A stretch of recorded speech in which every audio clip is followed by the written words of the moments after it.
While millions of people are crowdsourcing solutions on Reddit, texting friends for advice, and asking ChatGPT to solve their problems, there's an entire generation sitting alone at 2 a.m. troubleshooting in private, researching symptoms they'll never mention to a doctor, Googling how to fix things they'd rather break than ask about, learning skills from YouTube strangers because asking a human feels impossible. Gen X. And according to developmental psychology, this isn't stubbornness. Their brain's wired, asking for help to the same neural pathway as danger. Stay with me, because what I'm about to tell you will completely change how you see that Gen Xer in your life, who'd rather figure it out wrong than ask for directions. Here's the thing nobody talks about.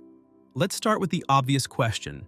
Why are they like this? Gen X learned self-reliance as a literal survival mechanism during the most unsupervised childhood in American history. Between 1965 and 1980, divorce rates doubled. 7 million latchkey kids coming home every single day to empty houses. No parents in sight. This wasn't neglect making them strong. This was economic necessity forcing dual-income households. Mom and dad both working just to keep the lights on. No smartphones, no texting to check in, no Ring doorbells. Just a note on the fridge, a microwave dinner, and complete silence until 6 p.m. They're wolves who raised themselves because the pack was hunting for survival. And here's what happened to their developing brains. During ages 7 to 12, the critical attachment development window, Gen X brains were running a cruel experiment. Every time they needed something and no one answered, their brains released cortisol, the stress hormone. Not once, not occasionally, daily. Neuroscience research from UCLA shows repeated experiences of unmet needs during these exact years physically reshape the anterior cingulate cortex, the part of your brain that processes social rejection and emotional pain. Think about that. Their brains learned this equation at a cellular level. Need something plus no one home equals pain. Therefore, stop needing. It's not a belief. It's a neural pathway carved by repetition. Psychologists call this learned helplessness prevention, which means their brains preemptively amputate the need before it can hurt them. Like touching a hot stove once and never reaching toward heat again? This wasn't them being difficult. This was adaptation under fire. Here's where the generational contrast gets brutal. Gen X exists in psychological no man's land, raised by boomers who preached pull yourself up by your bootstraps while watching their kids come home to empty houses. Now living in a world where millennials and Gen Z openly discuss therapy, post vulnerability on social media, and celebrate it takes a village. Gen X got the absolute worst of both worlds. All the pressure to be self-sufficient with none of the support systems. 2023 Pew Research data shows 68% of Gen Z feel comfortable asking for mental health help, versus 29% of Gen X. That's not generational attitude, that's neural architecture built in different decades. They pioneered the entire figure-it-out-yourself internet. First generation to learn from Yahoo Answers instead of parents, to troubleshoot car engines from forums, to teach themselves skills because asking a human carried too much risk. They're not refusing help. They're standing in a canyon between two incompatible worlds. But here's the kicker.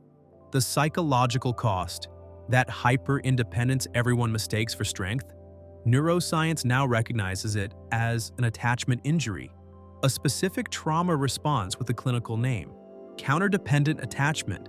People who learn that reaching out equals pain, so they sever connection before it can betray them, and their stress response runs backward. Normal humans under threat activate tend and befriend, reach for connection. And Gen X activates isolate and handle it, push everyone away and solve it alone. Studies from UC Berkeley link this reverse stress response to chronically elevated cortisol levels and higher rates of stress-related illness compared to surrounding generations. Picture a smoke alarm so sensitive it screams before there's smoke. That's their help-seeking mechanism. Disabled before vulnerability gets close enough to burn. Counter-dependent attachment means I won't need you before you prove you won't show up. It's emotional, preemptive strike. What everyone admires as independence is actually scar tissue protecting an old wound. And here's what makes this so painful to watch. Gen X will give help for hours without blinking. But receiving help? That's identity annihilation. Because self-reliance stopped being something they do, and it became who they are. Psychology calls this enmeshed identity, a coping mechanism woven so deep into your sense of self you can't extract it without unraveling. They'll help you move, fix your car, solve your problem at 3 a.m., then refuse a 5-minute favor because accepting help doesn't just trigger discomfort. Brain imaging shows it activates the same regions as existential threat. Receiving help feels like ego death. Ask a fish to admit it can't swim. Ask a Gen Xer to admit they need backup. Same level of impossible. Self-reliance isn't their strategy, it's their identity. Remove it, and they don't know who's left. They're not stubborn. They're protecting the only thing that kept them alive when no one came home. But let's be honest about the other side. This wound-forged capabilities other generations don't have. Crisis resilience that's almost superhuman. Research on stress adaptation shows Gen X scores highest on crisis management across all age groups. When disaster hits, they don't freeze. They don't panic spiral. They act. Stanford neuroscience studies show early forced self-reliance creates more developed prefrontal cortex problem-solving pathways, literally thicker neural connections in the brain regions that handle complex troubleshooting under pressure. They didn't just survive being alone. They built the entire infrastructure for learning alone. Google exists because they needed to know without asking. YouTube tutorials exist because they required skills without teachers. Reddit forums exist because they craved solutions without vulnerability. They're trees bent by constant wind. Twisted growth but roots that go deeper than anything planted in calm soil. That stubbornness everyone complains about? Pattern recognition from 10,000 times they solved it when no cavalry came. So what does all this mean? If you're Gen X and you'd rather Google for 6 hours than ask one question, you're not damaged. You're not emotionally broken. Your brain built different infrastructure during the construction years. Self-reliance that says, I've got this because historically you had to have this. That's not dysfunction. That's architecture built for different weather.